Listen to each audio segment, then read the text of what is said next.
نحمده ونستعينه ونستغفره ونؤمن به ونتوكل عليه ونعوذ بالله من شرور أنفسنا ومن سيئات أعمالنا من يهد الله فلا مضل له ومن يضلل فلا هادي له أشهد أن لا إله إلا الله وحده لا شريك له وأشهد أن سيدنا ونبينا ومولانا محمدا عبده ورسوله أرسله ربه بالحق بشيرا ونذيرا وداعيا إلى الله بإذنه وسراجا منيرا صلى الله تعالى عليه وعلى آله وصحبه وبارك وسلم تسليما كثيرا. أما بعد فقد قال الله تبارك وتعالى ومن أعرض عن ذكري فإن له معيشة ضنكا ونحشره يوم القيامة أعمى. وقال النبي صلى الله عليه وسلم إن الله يطلع على خلقه ليلة النصف من شعبان فيغفر لجميع خلقه إلا لمشاحن أو مشرك أو كما قال عليه الصلاة والسلام. கண்ணியத்திற்குரிய அல்லாஹ்வின் நல்லடியார்களே, இது பாவங்கள் மன்னிக்கப்படுகிற ஒரு இரவு. நபி ஸல்லல்லாஹு அலைஹி வஸல்லம் அவர்கள் இந்த இரவை குறித்து பல ஹதீஸுகளிலே சொன்ன தகவல், அல்லாஹ் இந்த இரவிலே அடியார்கள் அனைவரையும் உற்று நோக்குகிறான். எல்லா அடியார்களையும் அல்லாஹ் இந்த இரவிலே பார்க்கிறான். எல்லோருக்குமே அல்லாஹ் மன்னிப்பை தருகிறான், இணை வைப்பாளரை தவிர. அதே போல மக்களிடையே சதாவும் சண்டை சச்சரவு செய்து எல்லோரோடும் பகைத்து கொள்கிறவரை தவிர என்று ஒரு ஹதீஸிலே வருகிறது. ஒரு இணை வைப்பாளனுக்கு மன்னிப்பே கிடையாது.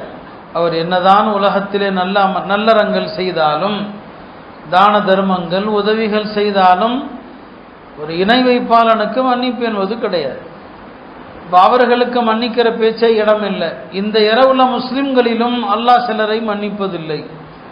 எப்போதுமே பிறருடனான உறவுல ஒரு பகை வச்சுக்கிட்டே இருக்கிறவங்க. சில ஹதீஸுகளில் மூணாவது ஒரு நபரை பற்றியும் வருது.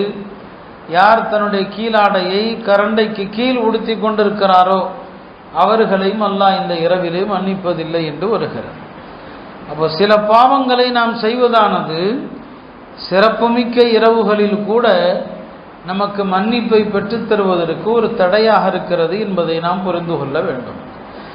அருமையானவர்களே, அல்லாஹ் சுப்ஹானஹு வ தஆலா மனித இனத்தை எப்படியாவது மன்னிக்க வேண்டும் என்று தான் அல்லாஹ் நினைக்கிறான். முஸ்லிம்களை அல்லாஹ் தண்டிக்கணும்னு நினைக்கிறது இல்லை, அல்லாஹ் மன்னிக்கணும் என்று தான் நினைக்கிறான். எத்தனையோ ஹதீஸுகளை நாம் பார்க்கிறோம். சஹீஹ் புகாரியில் வரக்கூடிய ஒரு நீண்ட ஹதீஸ். ஒரு நாள் சஹாபாக்கள் நபி ஸல்லல்லாஹு அலைஹி வஸல்லம் அவர்களிடம் கேட்பாங்க, நாங்கள் அல்லாஹ்வை பார்க்க முடியுமான்னு கேட்பாங்க. அப்படி அல்லாஹ் பார்க்க முடியும்னா அல்லாஹ்வை எப்படி நாங்கள் பார்ப்போம், கஷ்டப்பட்டா இல்லை எப்படி பார்ப்போம்னு சொல்லி கேட்டான். இப்போ அல்லாஹ் பார்க்கறது மறுமையில் எப்படி நடக்கும் அப்படிங்கிறத அதை இந்த உலகத்தில் நாம் புரிகிற மாதிரி சொல்ல முடியாது.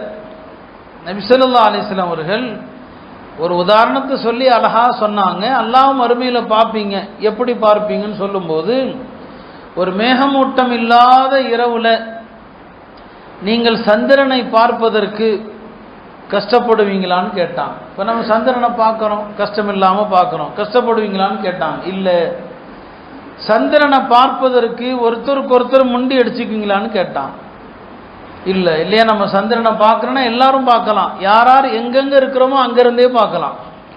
இல்லையா, முண்டி அடிக்க தேவையில்லை, ஒருத்தர் மேலே ஒருத்தர் மோத தேவையில்லை. அப்போ சந்திரனை பார்ப்பதில் கஷ்டமும் இல்லை, யாரும் முண்டி அடிக்கவும் தேவையில்லை. எல்லாரும் எப்படி நீங்கள் பார்க்குறீங்களோ அதே மாதிரி தான் நீங்கள் மறுமையில் சொர்க்கத்தில் அல்லாஹ் பார்ப்பீங்கன்னு சொன்னாங்க.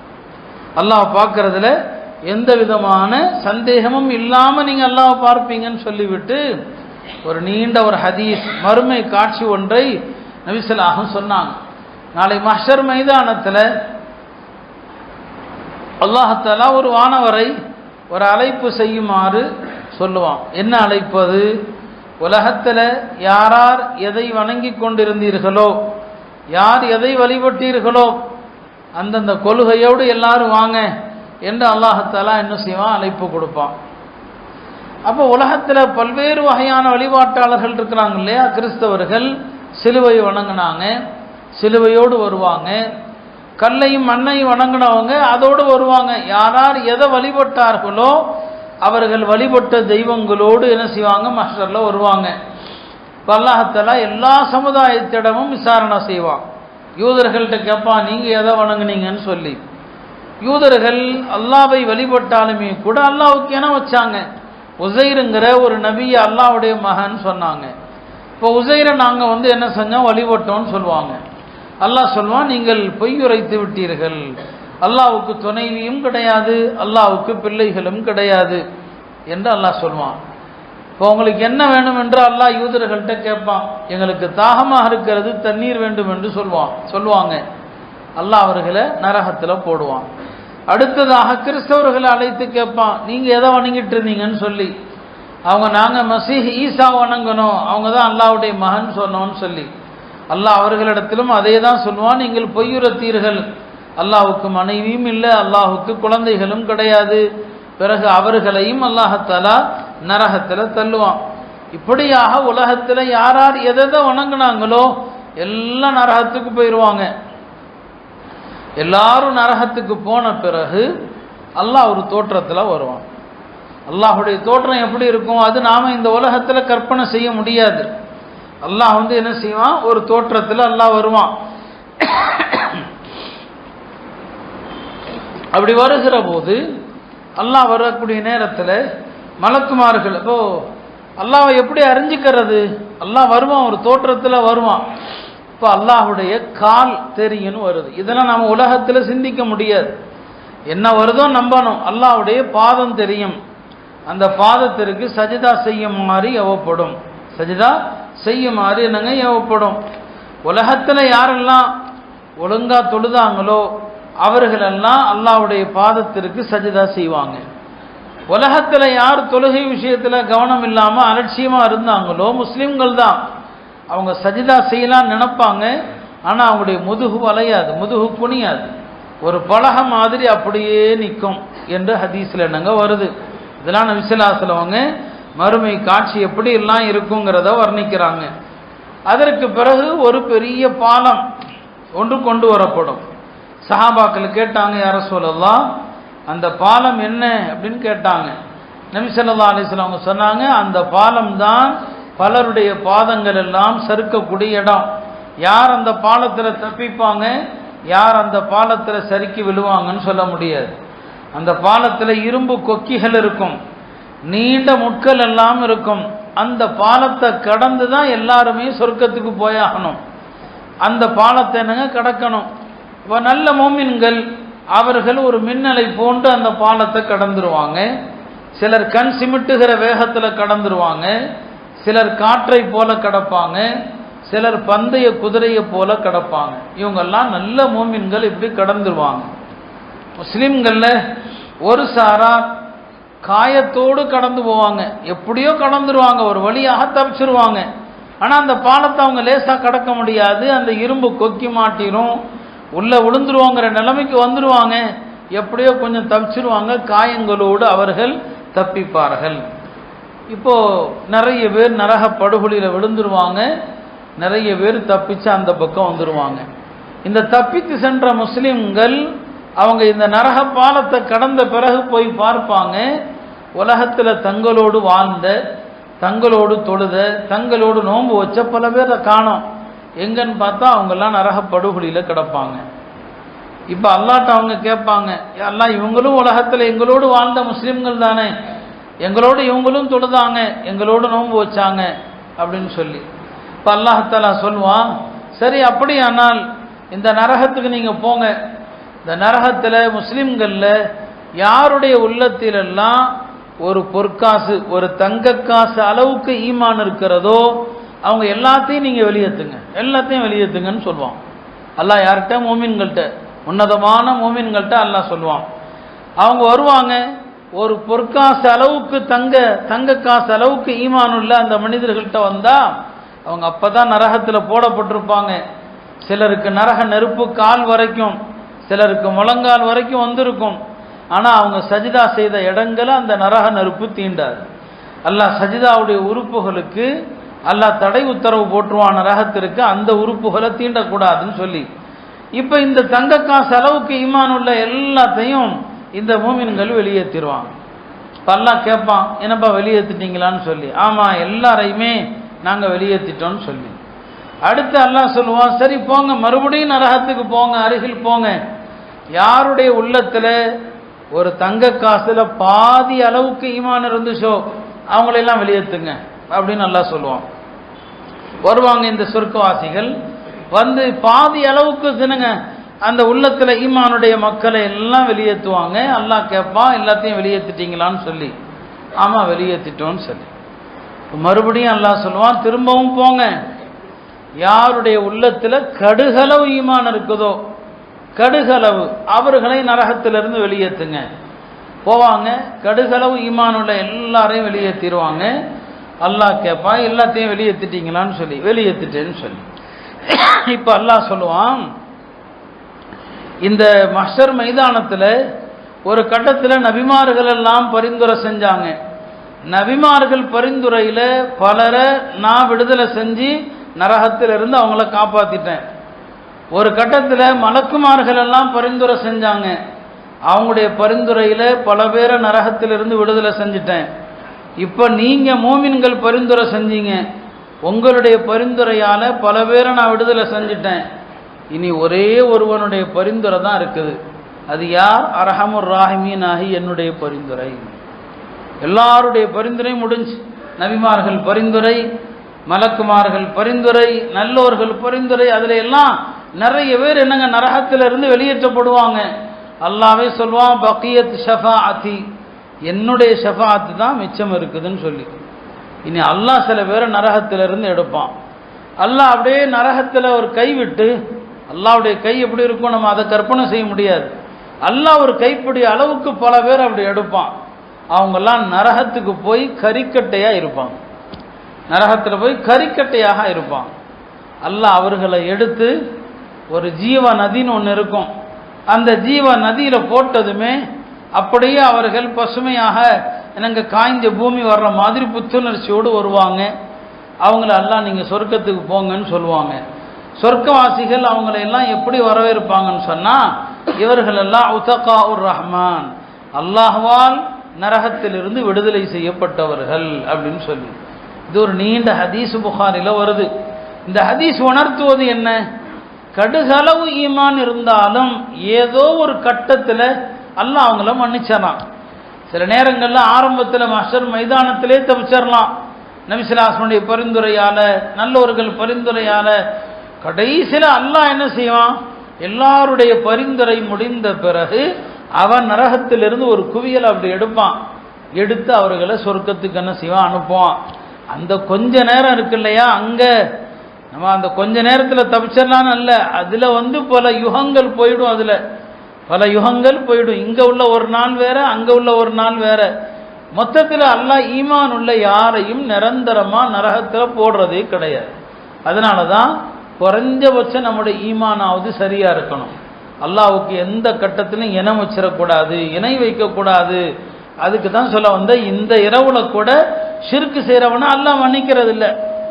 இப்போ அறிந்தோ அறியாமலோ நாம சில நேரங்களில் ஷிர்க் செஞ்சிடக்கூடாது. எந்த விதத்திலும் இணை வைப்பு என்பது நம்மிடம் வந்துடக்கூடாது. வெறுமனே ஈமான் மட்டும் இருந்துச்சு, அவங்க எப்படி சொர்க்கத்துக்கு போயிடுவாங்க. இந்த கடைசியாக அல்லாஹ் எடுத்து போடுறான் இல்லையா, அவங்கள பற்றி ஹதீஸில் வரும், அவங்க எந்த நல்ல அமலுமே செஞ்சிருக்க மாட்டான்.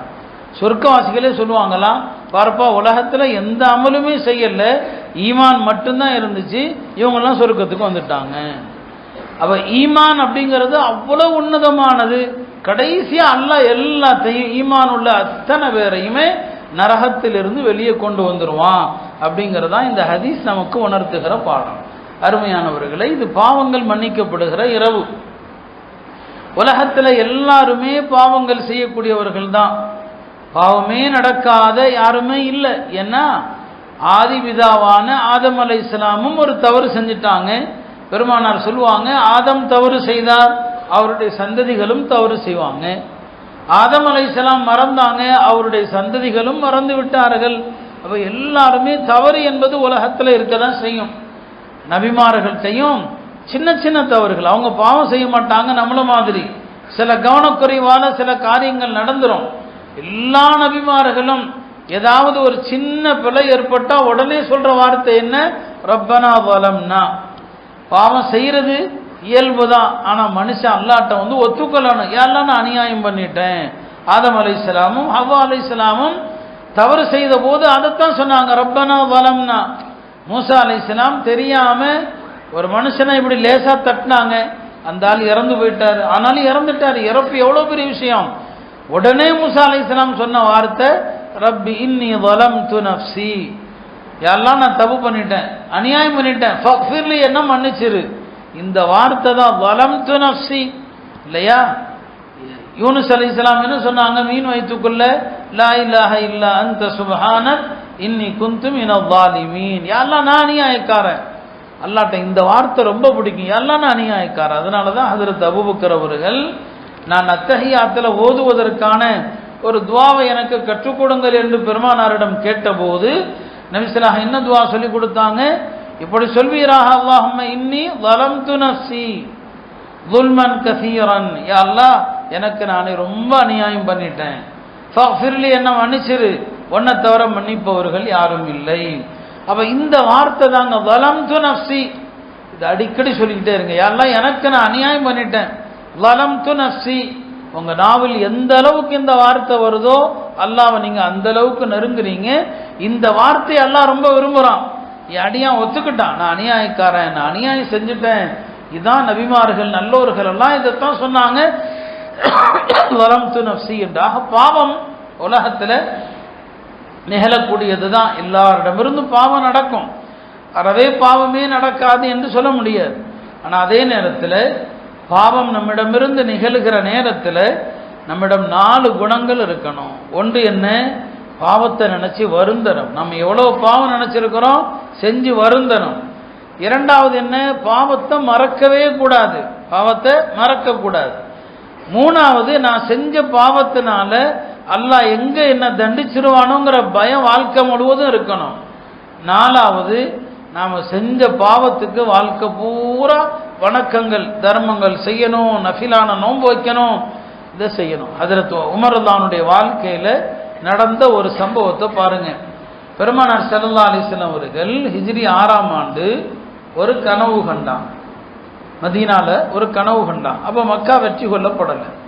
அந்த கனவுல நபி ஸல்லல்லாஹு அலைஹி வஸல்லம் அவர்கள் தன் தோழர்களோடு உம்ராவுக்கு வர்ற மாதிரி கனவு கண்டாங்க. எல்லாரும் மக்காவுக்குள்ள நுழையிறாங்க, தவாஃப் செய்யறாங்க, சை செய்யறாங்க, மொட்டை அடிக்கிறாங்க. இப்படி ஒரு கனவு நபி ஸல்லல்லாஹு அலைஹி வஸல்லம் அவங்களுக்கு. காலையில் அந்த கனவை நபி ஸல்லல்லாஹு அலைஹி வஸல்லம் அவர்கள் தம் தோழர்களிடம் சொல்றாங்க, இரவுல நான் கனவு கண்டேன், நம்ம எல்லாரும் மக்கா முக்கர்ரமா போறோம், எல்லாருமே தவாஃப் செய்யறோம், சை செய்யறோம், மொட்டை அடிக்கிறோம்னு சொல்லி சஹாபாக்களுக்கெல்லாம் மிகப்பெரிய சந்தோஷம். ஏன்னா எப்ப மக்கா போவோம்னு ஆர்வத்தில் இருக்கிறாங்க. நபிமார்களுடைய கனவும் வஹீ தானே. எல்லா சஹாபாக்களும் சொன்னாங்க, யா ரசூலல்லாஹ் இப்பவே கிளம்பலாம் வாங்கன்னு சொல்லி. பெருமானார் சொன்னாங்க, என் கனவு நிஜம்தான், ஆனா அந்த உம்ரா எப்ப நடக்கும்னு எனக்கு கனவுல சொல்லப்படலை. இந்த ஆண்டு தான் நடக்குமா சொல்லப்படல. சஹாபாக்கள் ஆர்வம் மிகுதியில, இல்ல யா ரசூலல்லாஹ் போலாம், உங்க கனவு நடக்கும் இந்த வருஷமே, வாங்க கிளம்பலாங்கிறாங்க. பெருமானார் தோழர்களுடைய ஆர்வத்தை பார்க்கறாங்க. சரி, எல்லாரும் ஆசைப்படுறாங்க, கிளம்புங்கன்னு சொல்லி ஒரு 1400 பேரோடு மதீனாவிலிருந்து கிளம்புறாங்க. மதீனா பக்கத்தில் துல்ஹுலைஃபால உம்ராவுக்காக நியத்து பண்றாங்க. மக்காவை நோக்கி பெருமானாருடைய அந்த கூட்டம் வருது. போர் செய்ய வரல, எஹ்ராம் ட்ரெஸ்ல இருக்கிறாங்க. பலிப்பிராணிகள் மக்கால அறுக்கிறதுக்கான ஒட்டகங்கள் எல்லாத்தையும் கொண்டு வர்றாங்க. மக்கா காபிர்கள் கேள்விப்படுறாங்க, இப்படி முஹம்மது ஸல்லல்லாஹு அலைஹி வஸல்லம் தன் தோழர்களோடு உம்ராவுக்கு வர்றாங்க. குறைஷிகளுக்கு என்ன பிரச்சனை?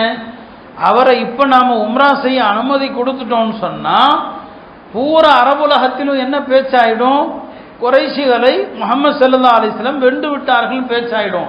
அதனால உள்ள விட்டுறவே கூடாது. அவங்களுக்கு தெரியும் போர் செய்ய வரல, ஆனாலும் உள்ள விட்டுறக்கூடாது.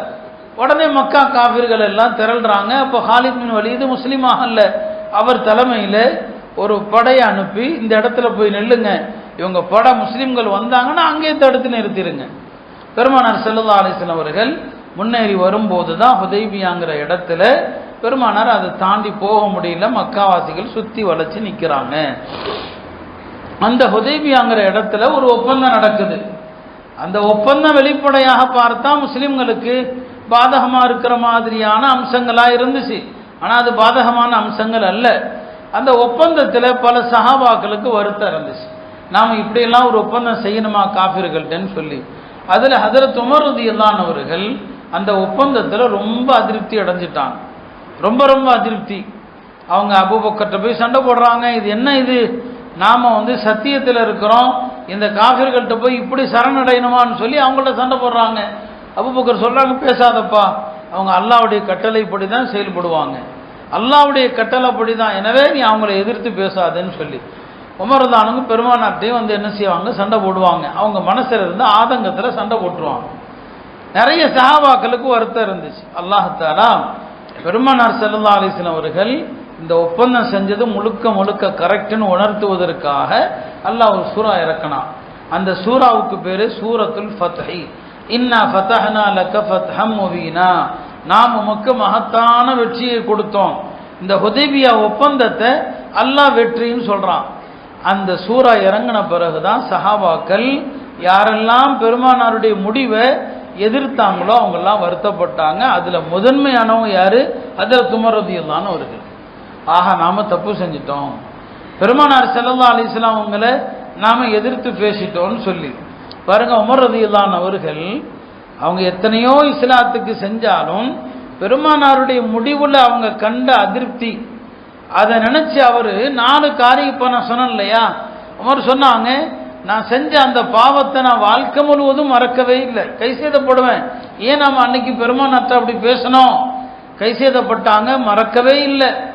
எங்க அல்லாஹ் என்னைக்காவது ஒரு நாள் என்ன தண்டிச்சிருவானோ நான் பயந்துகிட்டே இருந்தேன். அடுத்து பாருங்க, அந்த ஒரு வார்த்தை பேசியதற்காக உமர் தான் சொல்றாங்க, நான் காலமெல்லாம் நஃபிலான நோன்பு, நஃபிலான தொழுகை, நஃபிலான தர்மம், அடிமைகளை விடுதலை செய்யறது, இந்த அமல்களை நான் செஞ்சுக்கிட்டே இருந்தேங்கிறாங்க உமர் ரலியல்லாஹு அவர்கள். அருமையானவர்களே, இதுதான் நாம செஞ்ச பாவங்கள். ஒன்று அதை நினைச்சு வருத்தப்படணும், பாவத்தை மறக்கவே கூடாது. பாவத்தை என்னங்க பயப்படணும், அல்லாஹ்வுடைய தண்டனை வந்துருமோன்னு சொல்லி. நம்ம வாழ்க்கையில நடக்கிற எந்த சோதனையாலானும் நான் செஞ்ச பாவத்துக்கான தண்டனைன்னு நினைக்கணும். ஆனா இன்னைக்கு நம்மள்கிட்ட அதுதான் இல்லை. நம்ம எத்தனை பேர் ஒரு காலத்தில் தவறான வியாபாரம் செஞ்சிருப்பாங்க. இந்த தவறான வியாபாரம் செஞ்சவங்க பல பேருமே இன்னைக்கு ஒரு மெடிக்கலோ வேற ஹலாலான தொழிலுக்கோ மாறிட்டா உடனே அவர் நினைச்சுக்கிறாரு முழுசா தான் சுத்தமாயிட்டு தான் நினைச்சுக்கிறார். இப்போ ஹராமான வியாபாரம் செய்கிறவர் பார்த்தா ரொம்ப கேவலமாக நினைப்பார், இவர் பூர்வீகத்திலே சுத்தமானவர் மாதிரி. இன்னைக்கு ஹராம்னா பல பேரை பார்க்குறேன், அவங்களுடைய பேச்சுக்கள் அப்படி இருக்குது. இவரும் ஒரு காலத்தில் ஹராமான தொழில் செஞ்சார், இவரே அதை நினச்சி அழணும், அதை நினச்சி பயப்படணும், நான் அதில் தானே சம்பாதித்தேன், அதில் தானே நான் வீடு கட்டியிருக்கிறேன். ஆனால் அப்படி இல்லை, பார்த்தா இன்னைக்கு அவர் 100க்கு 100 பியூர் ஆயிட்ட மாதிரியும் பேச்சு அப்படி இருக்குது. ஆனால் உமர்தானுடைய வாழ்க்கையை பாருங்க, ஒரு வார்த்தை சொல்லிட்டாங்க, அந்த ஒரு வார்த்தைக்காக காலம்பூரா பயந்தேங்கிறாரு, அல்லாஹ்வுடைய தண்டனை வந்துருமோன்னு அஞ்சினேங்கிறாரு, காலம்பூரா சதக்கா நஃபில் செஞ்சுக்கிட்டே இருக்கிறாரு. அப்படியே நம்மெல்லாம் தவறான வியாபாரம் செஞ்சதுக்கு எவ்வளவு நன்மைகள் செய்யணும் யோசிச்சு பாருங்க. அந்த பாவத்தை மறக்கலாமா? ஒரு காலத்தில் செஞ்சதை இப்பயும் நினைச்சு நினைச்சு வருத்தப்படணும். இப்போ பாவங்கள் நடந்தாலும் இதுதான் நமக்கு நாங்கள் கற்றுத்தரக்கூடிய பாடம். அதுதான் நபி ஸல்லல்லாஹு அலைஹி வஸல்லம் அவங்க பாவங்களை மன்னிக்க சொல்லி அல்லாஹ்ட்ட எப்படியெல்லாம் அழகா துவா கேட்பாங்க, நமக்கு சொல்லி தர்றாங்க. பெருமானார் ஸல்லல்லாஹு அலைஹி வஸல்லம் அவங்க அல்லாஹ்ட்ட பாவத்தை மன்னிக்க சொல்லி கேட்கும்போது இப்படியெல்லாம் துவா செய்வாங்க. அல்லாஹும்ம பாஇத் பைனி வ பைன ஹதாயாய கமா பாஅத்த பைனல் மஷ்ரிகி வல் மக்ரிபி. யா அல்லாஹ், எனக்கும் நான் செஞ்ச பாவத்துக்கும் மத்தியில் இந்த அளவுக்கு இடைவெளி ஏற்படுத்து, கிழக்குக்கும் மேற்குக்கும் எவ்வளவு தூரமோ அவ்வளவு தூரம். பாஇத் பைனி வ பைன ஹதாயாய கமா பாஅத்த பைனல் மஷ்ரிகி வல் மக்ரிப். எப்படி துவா செய்கிறாங்க, இன்னும் கேட்பாங்க, அல்லாஹும்ம நக்கினி மினல் ஹதாயா, யா அல்லாஹ் பாவத்தை விட்டு என்னை கழுவி சுத்தப்படுத்து. கமா யுனக்க தௌபுல் அபியது மினத் தனஸ், ஒரு வெள்ளை துணி அழுக்கிலிருந்து எப்படி சுத்தமாக்கப்படுதோ அது மாதிரி பாவத்தை விட்டு என்ன சுத்தப்படுத்து. இப்படிதான் அவங்க அல்லாஹ்ட்ட இப்படி கேட்குறாங்க, அல்லாஹும்ம அக்ஸில்னி பில் மாஇ வஸ்ஸல்ஜி வல் பரத், யா அல்லாஹ் என்னை தண்ணீரால், பனிக்கட்டியால், ஆலங்கட்டியால் என்னை கழுவி சுத்தப்படுத்துவாயாக. இதெல்லாம் அவங்களுக்கு தேவையில்லை, அவங்க தூய்மையிலும் தூய்மையானவர்கள். இப்படியெல்லாம் அல்லாஹ்ட்ட கேட்கணும்னு சொல்லி எனக்கும் உங்களுக்கும் சொல்லி தர்றாங்க. அவங்க மையத்துக்கு துவா செய்கிற போதெல்லாம் இதையும் கேட்பாங்க. ஜனாசா தொழுகையில் இப்போ நான் ஓதி இந்த துவாக்களை எல்லாம் கேட்பாங்க. தஹஜ்ஜுத் தொழுகை ஆரம்பிக்கிற போது இந்த துவாக்களை ஓதி பெருமானார் ஸல்லல்லாஹு அலைஹி வஸல்லம் ஆரம்பிப்பாங்க. அருமையானவர்களே, அப்போ பாவ சிந்தனையிலிருந்து நாம் எப்படி சுத்தம் அடையணுங்கிறத இந்த துவாக்கள் காட்டுது. எல்லாருமே ஷைத்தானுடைய வலையில விழக்கூடியவர்கள் தான். சரிங்களா? பாவ சிந்தனையே இல்லாமல் உலகத்தில் படைக்கப்பட்ட ஒரே ஒரு மனிதர் தான் இருக்கிறான். ஒரு மனிதர் தான். அவங்க யாரு? யஹ்யா அலைஹிஸ்ஸலாம். ஜக்கரியா அலைஹிஸ்ஸலாமுக்கு பிறந்தவங்க. அல்லாவே பேர் வச்சவரும் உலகத்தில் அவர் ஒருத்தர் தான். யஹ்யான்னு அல்லாவே பேர் வச்சான். பிறக்கிறதுக்கு முன்னாலே அல்லாஹ் பேர் வச்சுட்டான். அல்லாவே சொன்னா இந்த பேர் உலகத்தில் இதுக்கு முன்னாலே யாருக்கும் வைக்கப்படலைன்னு சொல்லிட்டான். யஹ்யா, யஹ்யானா என்ன? வாழக்கூடியவர்னு அர்த்தம். அல்லாஹ் அந்த பேரை ஏன் வச்சான்னு சொன்னா, யஹ்யா அலைஹிஸ்ஸலாமுடைய உள்ளம் மட்டும்தான் எப்போதுமே உயிரோட்டத்தோடு இருக்கும். அந்த உள்ளத்தில் பாவ சிந்தனையே வராத உள்ளம். அவங்களுக்கு பாவ சிந்தனை வந்ததே இல்லை. யஹ்யா அலைஹிஸ்ஸலாம் ஒரு நாள் இப்லீஸை பார்த்தாங்க. இப்லீஸ் கையில் நிறைய கொக்கி வச்சிருந்தானா, நிறைய கொக்கியா இருந்துச்சான். அப்ப யஹ்யா அலைஹிஸ்ஸலாம் கேட்டாங்க, இதெல்லாம் என்னப்பான்னு கேட்டாங்களாம். அப்ப இப்லீஸ் சொன்னானா, இதெல்லாம் நான் மனிதர்களை வழிகெடுப்பதற்கு பயன்படுத்துகிற கொக்கிகள். சில பேரை உலக மோகத்தால வழிகெடுப்பேன், சில பேரை பெண் மோகத்தால வழிகெடுப்பேன், எப்படியெல்லாம் வழிகெடுப்பேன், ஒவ்வொன்றும் ஒவ்வொரு கொக்கி அப்படின்னு சொன்னானா. இப்போ யஹ்யா அலைஹிஸ்ஸலாம் இப்லீஸ்ல கேட்டாங்களாம், எப்பா இதில் என்ன வழிகெடுக்கிற கொக்கி ஏதாவது இருக்குதான்னு சொல்லி கேட்டாங்க. என்ன வழிகெடுக்கிறதுக்கு இதாக வச்சிருக்கியாப்பான்னு சொல்லி. அவங்க சொன்னாங்களா, இல்லை உங்களை வழிகெடுக்கவே முடியாது, உங்களை வழிகெடுக்கிறதுக்கு நான் ஒரே ஒரு விஷயந்தான் வச்சிருக்கிறேன். அது என்னப்பான்னு கேட்டாங்களாம். நீங்கள் கொஞ்சம் அதிகம் சாப்பிட்றீங்க இல்லையா, அதிகம் சாப்பிட்ற போதெல்லாம் இபாதத்து உங்களுக்கு குறைஞ்சி போயிடும். அது ஒன்று தான் உங்கள் விஷயத்தில் நான் செய்ய முடிஞ்சது. உடனே சத்தியம் பண்ணாங்க, இனிமேல் வாழ்க்கையில் நான் அதிகம் சாப்பிடவே மாட்டேன்னு சொல்லி. இப்போ இந்த சம்பவம் நமக்கு உணர்த்துவது என்ன? இப்லீஸ் நம்மை வழிகெடுப்பதற்கு பல பல வழிகளை வச்சிருக்கிறான், பல வழிகளை வச்சிருக்கிறான். பாவங்கள் மனித வாழ்க்கையில் நடக்க தான் செய்யும். ஆனால் அந்த பாவத்தில் அலட்சியம் கூடாது. பாவம் செஞ்சுட்டு தைரியமாக இருக்கக்கூடாது.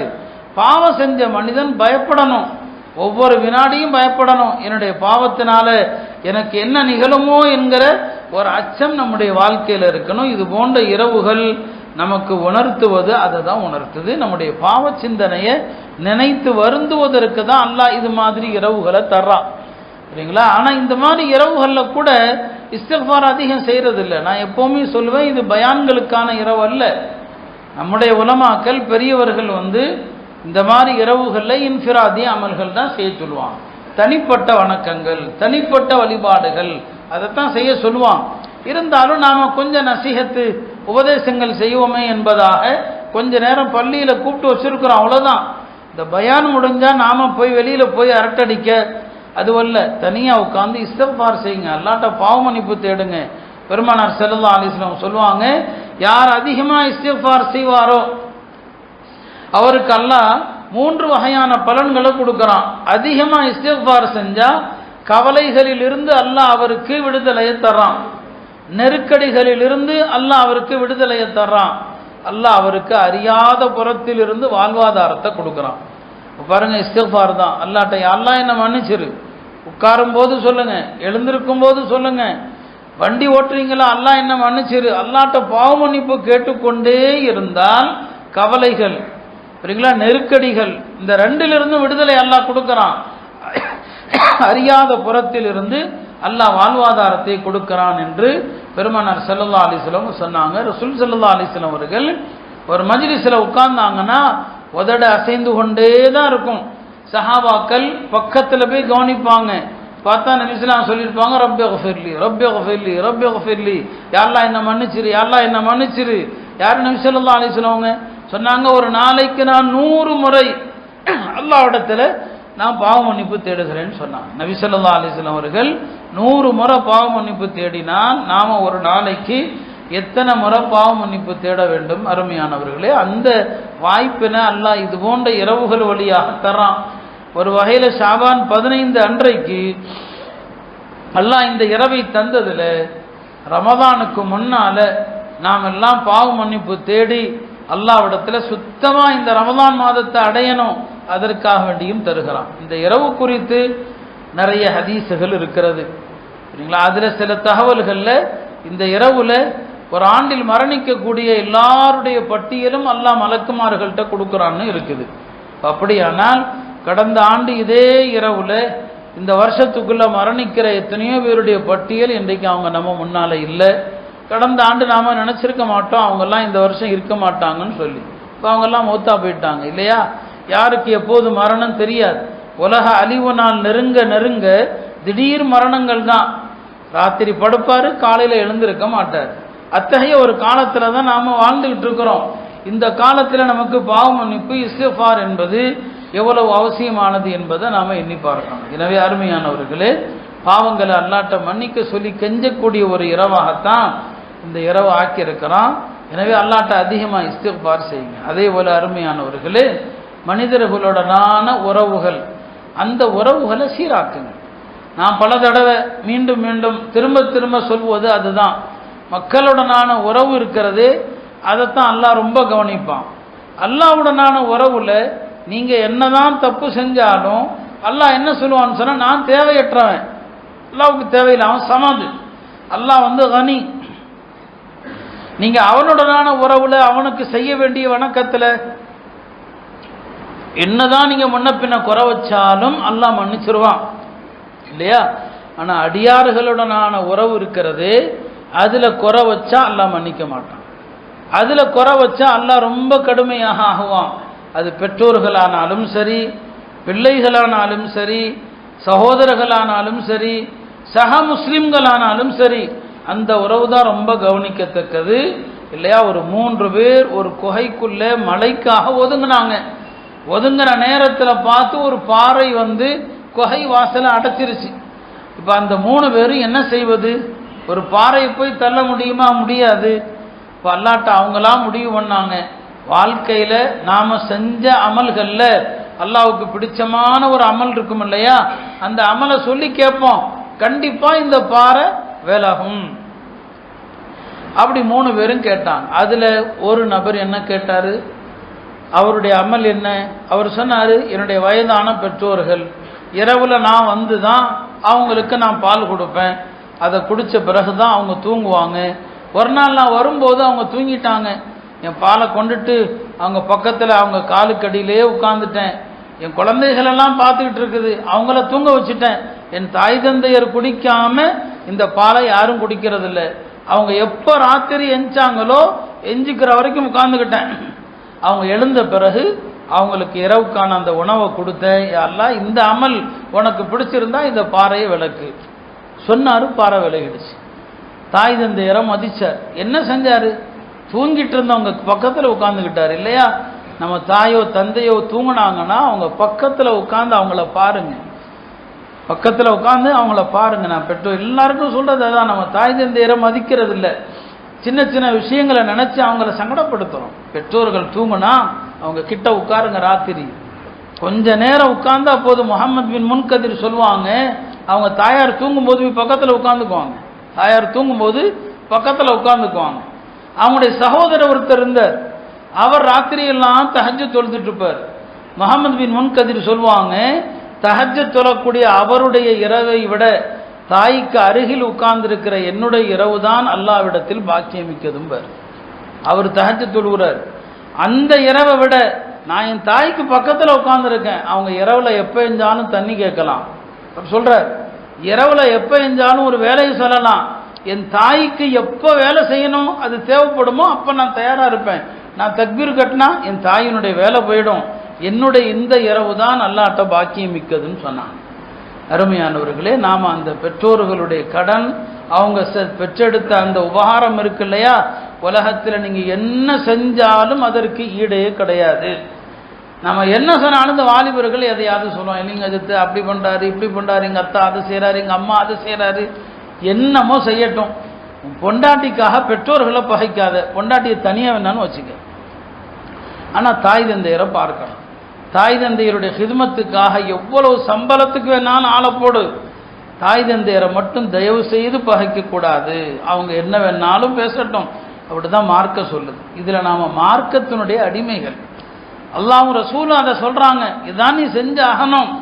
பெற்றோர்கள் விஷயத்தில் சின்ன பிழை ஏற்பட்டால் கூட, அவர் வணக்கசாலியாக இருந்தால் கூட அவர் வாழ்க்கையில் ஒரு பெரிய துன்பம் நடந்துவிடும். அதையும் உணர்த்தப்பட்டது. அந்த சம்பவம் என்ன, குகைக்குள்ள மாட்டினாங்க, தன்னுடைய பெற்றோருக்கு செஞ்ச பணிவிடைய சொன்னார், பாறை விலகுச்சு. இன்னொரு சம்பவம், பனு இஸ்ராயலில் ஒரு ஆபித் இருந்தார், வணக்கசாலி. அந்த வணக்கசாலி அவருடைய மடத்தில் உட்காந்து வணக்கத்திலே இருப்பார், வெளியே வரமாட்டார். ஒரு நாள் அவங்க அம்மா ஏதோ ஒரு தேவைக்காண்டி வர்றாங்க. அவர் பேர் ஜுரைஜ். மகன் பேரை சொல்லி கூப்பிட்றாங்க, ஜுரைஜ்னு கூப்பிட்றாங்க. அவர் இவாதத்தில் இருக்கிறார். அவருக்கு வஸ்வசா, அம்மா கூப்பிட்றாங்களே, இவாதத்தை விட்டுட்டு போகவா, இல்லை என்ன செய்யறது? இவாதத்தை விட்டா அல்லாவுடைய குறை வந்துடக்கூடாது, அல்லாஹ் கோவிச்சிடக்கூடாது, விடலைன்னா அம்மா கோவிச்சிடக்கூடாது, என்ன செய்யறது? சரி, இவாதத்தை முடிச்சுட்டு அம்மா எதுக்கு கூப்பிட்டாங்கன்னு கேட்போன்னு சொல்லி தாயாருக்கு பதில் சொல்லலை. இபாதத்தை முடிக்கிறதுக்குள்ள அந்த அம்மா கோபத்தில் போயிடுச்சு. கோபத்தில் அந்த அம்மா ஒரு வார்த்தையை சொல்லிட்டு போயிடுச்சு, நீ வணக்கத்தில் இருக்கிற பெருமையில் நான் கூப்பிட்டும் திரும்பி பார்க்கல, நீ விபச்சாரிகளுடைய முகத்தில் முழிப்பேன்னு சொல்லிடுச்சு. நல்ல வேலை, அல்லாஹ் பாதுகாட்டு தான். அந்த அம்மா நீ விபச்சாரம் செய்வேன்னு சொல்லலை, என்ன சொல்லிடுச்சு, நீ விபச்சாரிகளுடைய முகத்தில் ஒன்றை முழிக்காம மோத்து வராதுன்னு சொல்லிட்டு போயிடுச்சு. அவர் தாயினுடைய அந்த கோரிக்கை ஏற்காததுனால அந்த துவாவும் கபூல் ஆகி போச்சு. அந்த அவருக்கு சோதனை வந்துடுச்சு. ஒரு விபச்சாரி அவர் மேலே பழி போட்டுடுச்சு, அவர் மேலே என்னங்க பழி போட்டுடுச்சு. அந்தம்மா தவறு செஞ்சு உருவான கற்பத்துக்கு இவர் தான் காரணம்னு சொல்லிடுச்சு.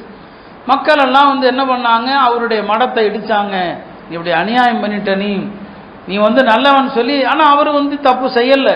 இப்போ அவர் சொன்னார், நான் தப்பு பண்ணல, வேணா இந்த அவர் பெற்றிருக்கிற குழந்தைகிட்ட கேளுங்க, உலகத்தில் 4 குழந்தைகள் பேசியது என்று இப்னு அப்பாஸ் சொல்லுவாங்க. அப்போ அந்த குழந்தை சொல்லுச்சு, இல்லை இந்த கற்பத்துக்கு காரணம் இவர் கிடையாது, ஒரு ஆட்டிடையன்னு சொல்லி. அப்போ அல்லாஹ் அவருக்கு உணர்த்தனா, பாரப்பா உனக்கு இந்த சோதனை, நீ தப்பிச்சிட்ட, இந்த குழந்தை பேசினதுனால இந்த சோதனை ஏன் வந்துச்சு தெரியுமா, உன் தாயாரை அழைத்து நீ திரும்பி பார்க்கல, அதனால தான். அருமையானவர்களே, தாய் தந்தையர் நாம் தொழுது கொண்டிருக்கும் போது கூப்பிட்டா சீக்கிரம் தொழுகையை முடிக்கணும். நான் மெதுவாக தான் தொழுவேன் அப்படின்னு சொன்னால் அது கூட தண்டனைக்கு காரணமாகலாம். அதனால் உறவுகள் விஷயத்தில் சரி பண்ணுங்க. இந்த இரவில் உறவை முறிச்சவனுக்கெல்லாம் மன்னிப்பு இல்லைன்னு ஹதீஸில் வருது. அந்த உறவுகளில் உங்களுடைய தாய் தந்தையருடைய உறவு தான் முதன்மையான உறவு இல்லையா? பெருமானார் ஸல்லல்லாஹு அலைஹி வஸல்லம் சின்ன வயசில் தாயை இழந்தாங்க, தந்தை இழந்தாங்க, பார்க்கவே இல்லை, உருவம் கூட ஞாபகத்தில் இருக்காது. உருவம் ஞாபகத்தில் இல்லாவிட்டாலும் தன்னுடைய தாய் தந்தையருடைய கபருக்கு வந்தாங்க. தாய் தந்தையருடைய கபருக்கு வந்தாங்க, அங்கே உட்கார்ந்து அழுதாங்க. ஹஜ்ஜுக்கு வர நேரத்தில் தன்னுடைய தாயாருடைய கபருக்கு அருகில் உட்கார்ந்து மண்டிட்டு அழுதாங்க. எல்லா சஹாபாக்களும் அழுதாங்க. எத்தனை வருஷத்துக்கு பிறகு நடக்குது யோசிச்சு பாருங்க. சின்ன வயசுல 6 வயசுல தாயார் இறந்தாங்க. அந்த தாயாருடைய உருவம் அவங்க கற்பனையில் இருக்குமா? இது நமக்கு எதை காட்டுது? உங்களுடைய தாய் தந்தை இறந்து பல வருஷங்கள் ஆனாலும் சரி, சின்ன வயசுல இறந்து போனாலும் சரி, அந்த தாய் தந்தையரை மறந்துடாதீங்க. அவங்களுடைய துவாக்கள், அவங்களுக்காண்டி நீங்க கேட்கக்கூடிய பிரார்த்தனைகள் இருக்குது, அதுதான் அல்லாஹ்விடத்தில் உங்களுக்கு உயர்வை பெற்று தரும். ஆக இது போன்ற இரவுகளில் நாம் உறவுகளை ரொம்ப சரி பண்ண வேண்டிய இடத்துல இருக்கிறோம். நம்முடைய தாய் தந்தையருடைய உறவுகள் இதையெல்லாம் நாம் சரி செய்யணும். அருமையானவர்களே, இறுதியாக நான் ஒன்றை சொல்லி முடிக்கிறேன். இந்த இரவில் அல்லாஹ் எல்லாரையும் மன்னிக்கிறான் இல்லைன்னு சொன்னோம், ஷிர்க்க மட்டும்தான் அல்லாஹ் மன்னிக்கிறது இல்லைன்னு சொல்லி. அப்போ கலிமா இருக்குது, தௌஹீதுடைய கலிமா இருக்குது, அது அல்லாஹ்ட்ட எவ்வளோ உன்னதமானது என்பது குறித்து நிறைய ஹதீஸுகள் இருக்குது. இப்போ தொண்டை சரியில்லை எனக்கு, இல்லைனா லா இலாஹ இல்லல்லாஹ் அப்படின்னு சொல்றதுல எவ்வளவு சிறப்பு ஹதீஸில் வந்திருக்குதோ அதை பூரா நான் சொல்லுவேன். லா இலாஹ இல்லல்லான்னு சொல்வதனால எவ்வளவு சிறப்புகள் இருக்கு, கொஞ்சம் நஞ்சம் அல்ல. பேச முடியாததுனால நான் ஒன்றை மட்டும் சொல்லிக்கொள்கிறேன். நபி ஸல்லல்லாஹு அலைஹி சொன்னாங்க, அந்த ஹதீஸுக்கு பேரே உலமாக்கள் ஹதீஸுல் பிதாகான்னு சொல்லுவாங்க. பிதாகானா துண்டு சீட்டு. அந்த ஹதீஸுக்கு பேர் துண்டு சீட்டு ஹதீஸ்ன்னு அர்த்தம். அது எனக்கு துண்டு சீட்டு ஹதீஸு? நாளை மஹ்ஷர் மைதானத்தில் ஒவ்வொரு மனிதனுக்கு முன்னாலேயும் உலகத்தில் அவன் செஞ்ச அத்தனை எழுதப்பட்ட பதிவேடுகள் 99 பதிவேடுகள் அவனுக்கு முன்னால் இருக்கும். 99 பதிவேட்டையும் பார்க்குற மனுஷன் அங்கேயே அசந்துருவான். நம்ம கதை முடிஞ்சு 99 பதிவேட்லையும் நம்ம செஞ்ச அத்தனை வண்டவாளமும் இருக்குது, எல்லாம் முடிஞ்சு. அல்லாஹ்வுக்கு முன்னால் நம்ம என்ன பதில் சொல்ல போகிறோமோ அப்படின்னு சொல்லுவான். அல்லாஹ்வுக்கு முன்னால் கொண்டு வரப்படுவான். அல்லாஹ் கேட்பான், என்னப்பா என்ன சொல்கிறேன்னு சொல்லி. என்ன ரகசியம் இருக்குது? எதுவுமே இல்லை, எல்லாமே இந்த 99 பதிவேட்டில் இருக்க போகுது. இப்போ அல்லாஹ் சொல்லுவான், இல்லைப்பா உன்னை காப்பாற்றுறதுக்கு ஒரு சீட் இருக்குது, உன்னை காப்பாற்றுற ஒரு சீட் இருக்குது. இவன் அது என்ன சீட்டு, அப்படி என்ன அமல் செஞ்சுக்க போகிறோம்? அந்த சீட்டில் லா இலாஹ இல்லல்லாஹ் எழுதியிருக்கும். இந்த 99ஐயும் ஒரு தட்டில் வைக்கப்படும். இவன் செஞ்ச எல்லா பாவமும் அதில் இருக்கும். இந்த லா இலாஹ இல்லல்லாஹ்ங்கிற துண்டு சீட்டை ஒரு தட்டில் வைத்ததும் புரியுங்களா, அந்த துண்டு சீட்டு தான் உள்ளதிலேயே கனமாக ஆயிடும். அப்போ இந்த தௌஹீத் என்பது, லா இலாஹ இல்லல்லாஹ் என்பது அவ்வளவு உன்னதமானது. வாயில் சொல்கிறதுக்கு எந்த கஷ்டமும் இல்லை, கஷ்டம் இல்லாமல் சொல்லலாம், எல்லா நிலைகளிலும் சொல்லலாம். ஆனால் நாம் எவ்வளவு தடவை ஒரு நாளைக்கு லா இலாஹ இல்லல்லாஹ் சொல்கிறோம் யோசிச்சு பாருங்க. நபி ஸல்லல்லாஹு அலைஹி வஸல்லம் அவங்க 5 நேர தொழுகைக்கு பிறகு லா இலாஹ இல்லல்லாஹ் வஹ்தஹு லா ஷரீக லஹு சொல்லுமாறு சொல்லுவாங்க. காலை மாலையில் குறைஞ்சது 10 தடவை, அதிகம் 100 தடவை லா இலாஹ இல்லல்லாஹ் வஹ்தஹு லா ஷரீக லஹு. படுக்கிற நேரத்தில் லா இலாஹ இல்லல்லாஹ் வஹ்தஹு லா ஷரீக லஹு. எத்தனை இடங்கள்ல அரஃபால சஹாபாக்கள் கேட்பாங்க, எங்களுக்கு சிறந்த திக்ரை சொல்லிக் கொடுங்கன்னு சொல்லுவாங்க. பெருமானார் சொல்லுவாங்க, நபிமார்களும் நானும் சொன்ன சிறந்த திக்ரு லா இலாஹ இல்லல்லாஹ் தான், அதுக்கு மேலே சிறந்த திக்ரே இல்லைன்ட்டாங்க. இந்த கலிமா அப்பேற்பட்ட மகத்துவம் நிறைந்த ஒரு கலிமா. ஏன்னா அடுத்து நாம் திக்ரும் செய்யவிருக்கிறதுனால எந்த ஒரு அமலையும் செய்கிறதுக்கு முன்னால் அந்த அமலுடைய சிறப்பை நாம் தெரிந்து கொள்ளணும். சஹாபாக்களிடத்தில் பெருமானார் ஸல்லல்லாஹு அலைஹி வஸல்லம் ஒரு நாள் சொல்லுவாங்க, அரசனாகிய உங்கள் ரப்பிடத்தில் மிகச்சிறந்த ஒரு வணக்கம் ஒன்று இருக்குது, நான் சொல்லட்டுமான்னு கேட்பாங்க. அந்த வணக்கம் எவ்வளவு சிறந்தது? நீங்கள் தங்கத்தையும் வெள்ளியையும் தர்மம் செய்கிறத விட சிறந்தது. நீங்கள் அல்லாஹ்வுடைய பாதையில் போராடி நீங்கள் கொல்லப்படுவதை விட சிறந்தது என்று எல்லா வணக்கத்தையும் விட சிறந்தது சிறந்தது சிறந்தது அப்படின்னு சொல்லுவாங்க. அது என்ன? திக்ருல்லாஹ், அல்லாஹ்வை திக்ரு செய்வது தான், அல்லாஹ்வை திக்ரு செய்கிறது. எனவே திக்ரு செய்கிற நேரத்தில் சடங்காக செய்யாமல், இது எவ்வளவு மகத்துவம் நிறைந்த ஒரு வணக்கம். நீங்கள் அல்லாஹ்ன்னு சொல்லும்போது அல்லாஹ் உங்கள் பேரை சொல்கிறான். அதனால தான் ஒரு பெரியவங்க சொன்னாங்க, அல்லாஹ் எப்போ என் பேரை சொல்லுவான்னு எனக்கு தெரியும்னாங்க. எல்லாரும் கேட்டாங்க, அது எப்படிங்க தெரியும்? ஆமாம், நான் அல்லான்னு சொன்னால் அல்லாஹ் என் பேரை சொல்கிறான்னு. நீங்கள் அல்லான்னு சொன்னால் அல்லாஹ் உங்கள் பேரை சொல்கிறான். அதான் ஃபத்குரூனி அத்குருக்கும், என்னை நினைவு கூறுங்கள் நான் உங்களை நினைவு கூறுகிறேன். எனவே அந்த மகத்துவம் நிறைந்த திக்ருடைய சிறப்பை மனதில் வைத்து ஓர்மையோடு திக்ரு செய்யணும். நாம் திக்ருகளில் பெருமானார் ஸல்லல்லாஹு அலைஹி வஸல்லம் அவங்க மீது ஸலவாத்தும் சொல்கிறோம். ஏன்னா ஸலவாத்து சொல்லாத மஜ்லிஸ் இருக்கிறது. அந்த மஜ்லிஸை நபி ஸல்லல்லாஹு அலைஹி வஸல்லம் அவங்க சொன்னாங்க, செத்த பிணம் உள்ள மஜ்லிஸை போலன்னு சொன்னாங்க. செத்த பிணம் இருந்தால் அந்த மஜ்லிஸ் என்ன நாற்றம் அடிக்கும். எந்த மஜ்லிஸில் பெருமானார் ஸல்லல்லாஹு அலைஹி வஸல்லம் அவர்கள் மீது ஸலவாத்து கூறப்படுவதில்லையோ அந்த மஜ்லிஸும் துர்நாற்றம் எடுக்கிற மஜ்லிஸ்ன்னு. அதனால தான் நம்முடைய எல்லா சபைகளிலும் ரசூல் ஸல்லல்லாஹு அலைஹி வஸல்லம் மீது ஸலவாத்துகளும் சொல்கிறோம். நாம் சுருக்கமான திக்ரு ஸலவாத்து இதெல்லாம் இந்த சிறப்புகளை மனதில் வைத்து செய்யணும். அமல்களை சிறப்புகளை மனதில் வைத்து செஞ்சால் ஓர்மை கிடைக்கும். ஓர்மையோடு செஞ்சால் அல்லாஹ்விடத்தில் அது ஏற்றுக்கொள்ளப்படும். எனவே அருமையானவர்களே, இந்த மகத்துவம் நிறைந்த இரவுல அல்லாஹ் நம்முடைய எல்லா சிறிய பெரிய அமல்களையும் ஏற்று நம்முடைய எல்லா பாவங்களையும் அல்லாஹ் மன்னிக்க வேண்டும் என்று அல்லாஹ்விடத்தில் உருக்கமாக துவா செய்வோம். இன்ஷா அல்லாஹ் இப்போது திக்ருடைய மஜ்லிஸ் ஆரம்பிக்கிறது.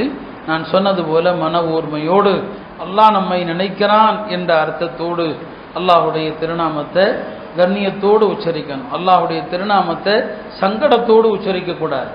அல்லாஹுடைய திருநாமத்தை தூக்கத்தோடு உச்சரிக்கக்கூடாது. அல்லாஹுடைய திருநாமத்தை கவனம் இல்லாமல் உச்சரிக்கக்கூடாது. இமாம் மாலிக் ரஹ்மத்துல்லாஹி அலைஹி சப்பிஹிஸ்ம ரப்பிக்கல் ஆலா, அல்லாஹுடைய மேலான திருநாமத்தை தூய்மைப்படுத்துவீராகன்னு சொல்லும்போது விளக்கம் சொல்லுவாங்க, எங்கெல்லாம் அல்லாஹ்வுடைய பேரை சொல்லக்கூடாதுன்னு சொல்லி. அதனால் அல்லாஹ்வை துதிக்கிற நேரத்தில் ஒழுக்கத்தையும் தெரிஞ்சுக்கணும். அரச சுமக்கிற மலக்குமார்களும் சுபஹானக்கல்லாஹும்மன்னு தான் சொல்றான். சுபஹானக்கல்லாஹும்ம இந்த வார்த்தை அல்லாஹ்வுக்கு பிடித்தமானது. எனவே அரச சுமக்கிற மலக்குகளும் அந்த தஸ்பீஹை தான் செய்கிறாங்க. இந்த சிறப்புகளை விளங்கி இன்ஷா அல்லாஹ் திக்ர் செய்து துஆவோடு மஜ்லிஸை நிறைவு செய்யும்.